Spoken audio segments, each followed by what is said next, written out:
दोनों गहरे समुद्र में जंग लगे स्टील के दरवाजे को पूरी ताकत से घुमा रहे थे, लेकिन ऑक्सीजन खत्म होने तक दरवाजा हिला भी नहीं। मगर जैसे ही कड़ी मेहनत के बाद भी दरवाजा नहीं खुला, कड़ा भाई ने पूरी ताकत लगा दी। तब जाकर जंग लगा स्टील का दरवाजा घूम सका। लेकिन दोनों के खुश होकर जश्न मनाने से पहले ही सामने का नजारा देखकर वे डर के मारे कांप उठे। सामने से 100 मीटर लंबी एक बिजली वाली मछली इलेक्ट्रिक ईल तेजी से उनकी ओर आ रही थी। संकट की घड़ी में अच्छा हुआ कि दोनों समय रहते बच निकले, लेकिन बिजली वाली मछली अब भी हार मानने को तैयार नहीं थी। वह मुड़कर फिर से हमला करने की तैयारी करने लगी। इसी दौरान दोनों ने लंबे समय तक दरवाजा घुमाने के बाद जैसे ही स्टील का दरवाजा खोलकर जहाज के केबिन में प्रवेश किया, देखा कि बिजली वाली मछली सीधा उनकी ओर बढ़ रही है। कड़ा भाई ने सही मौका देख छलांग लगा दी और इसी तरह वह खतरे से बाहर निकलने में सफल रहा। जैसे जैसे दोनों अंदर बढ़ते गए, उन्होंने पाया यह जगह काफी समय से खाली पड़ी है। निर्जीव माहौल मानो समय की उदासी बयां कर रहा हो। दोनों देर करने की हिम्मत नहीं कर सके, तुरंत आगे बढ़ स्विच ढूंढने लगे। अगर उन्हें यहाँ से जिंदा निकलना है तो उनके पास बस यही एक रास्ता है। जल्द ही कड़ा भाई ने सफलतापूर्वक बटन ढूंढ लिया। थोड़े से विचार के बाद आदमी ने तुरंत बटन दबा दिया और हैरानी की बात यह थी कि उसने सच में अंतरिक्ष यान को चालू कर दिया। लेकिन हकीकत ने दोनों को तुरंत एक और झटका दे दिया। कड़ा भाई को तुरंत एहसास हुआ कि शायद इंजन में कोई समस्या है। फिर बारीकी से जांच करने के बाद आदमी ने पाया कि अंदर की बैटरी पहले ही खत्म हो चुकी है और बैटरी को ठीक कराना कोई छोटा खर्च नहीं है। अच्छी बात यह रही कि कड़ा भाई ने तुरंत बिजली का कनेक्शन लगाया, उपकरण उठाए और योजना को अमल में लाने के लिए तैयार हो गए। वे इलेक्ट्रिक ईल का इस्तेमाल बैटरी चार्ज करने के लिए करने वाले थे।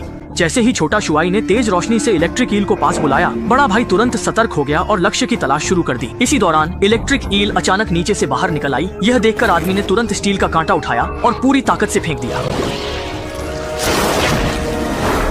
योजना सफलतापूर्वक पूरी हो गई। इसके बाद इलेक्ट्रिक ईल के लगातार बिजली छोड़ने से बैटरी सक्रिय हो गई और पल भर में अंतरिक्ष यान की सारी लाइटें जल उठी। इसके बाद दोनों ने बिना समय गंवाए तुरंत अंतरिक्ष यान चालू किया, सीधे समुद्र की सतह की ओर बढ़ गए और रास्ते में अपने बिछड़े साथी को बचा लिया। लेकिन समस्या ये है कि फिलहाल स्थिति आशाजनक नहीं है। ज्वालामुखी विस्फोट के कारण आई तेज भूकंप से सभी की हालत अब भी नाजुक और खतरनाक है। जरा सी लापरवाही पूरी टीम के विनाश का कारण बन सकती है। इसी दौरान शाओमेई ने देखा कि एक विशाल चट्टान गिर रही है और अगर कुछ गलत नहीं हुआ तो वह उन पर गिरने वाली है। तभी कड़ा भाई ने अपने साथी को ड्राइविंग के लिए बुलाया और खुद तुरंत एक तरफ भागकर टॉर्पीडो उठा लिया। फिर विशाल चट्टान गिरने से पहले उसे सफलतापूर्वक तोप के मुंह में डाल दिया। जैसे ही शाओ शुआई ने फायर बटन दबाया, टॉर्पीडो कमान से छूटे तीर की तरह तेजी से बाहर निकल गया।